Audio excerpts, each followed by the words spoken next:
भी एक विधा है, दवाई करने का, ट्रीटमेंट करने का एक तरीका है। नमस्कार।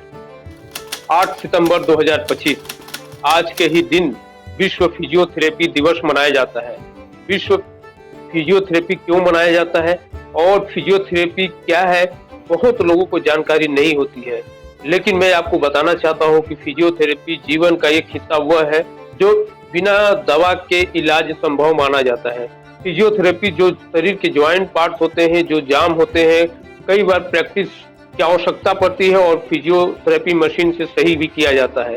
और इसमें फिजियोथेरेपी बिना दवाई से ही फिजियोथेरेपी के माध्यम से शरीर को ठीक किया जा सकता है।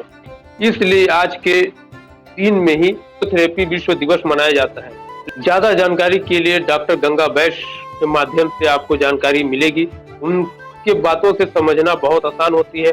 ऐसे भी डॉक्टर गंगा बैश इतने आसान तरीके से लोगों को समझाते हैं और इलाज भी करते हैं। इसलिए आज डॉक्टर गंगा बैश को सुनना जरूरी है। फिजियोथेरेपी के बारे में बहुत सारे महत्वपूर्ण जानकारी वो देने वाले हैं, तो उनको भी सुन लेते हैं।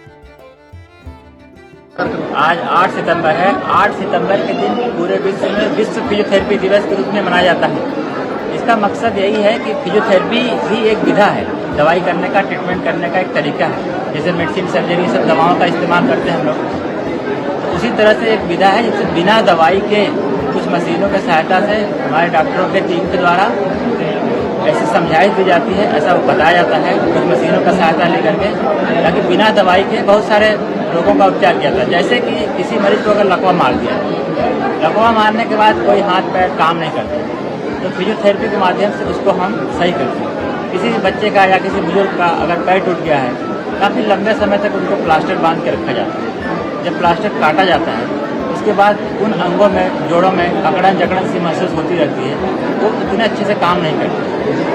तो ऐसे मरीजों को फिजियोथेरेपी दे करके सहयोग किया जाता है। कुछ कुष्ठ रोग के मरीज होते हैं जो पैरों से या कहीं जहाँ भी कुष्ठ रोग हुआ होता है वो अंग धीरे धीरे खराब होने लगते हैं।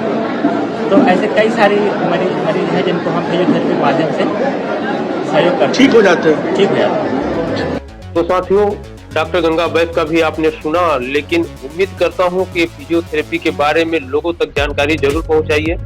और आज के दिन और आज के इस समय में फिजियोथेरेपी कितना आवश्यकता है लोगों को, इसको भी जानना जरूरी है। और लोगों तक ये वीडियो पहुंचाइए, शेयर कीजिए, साथ में मेरे चैनल को सब्सक्राइब कीजिएगा। फेसबुक पे देख रहे हैं तो फॉलो कीजिएगा। फिर मिलेंगे कोई नए जानकारी के साथ। नमस्कार।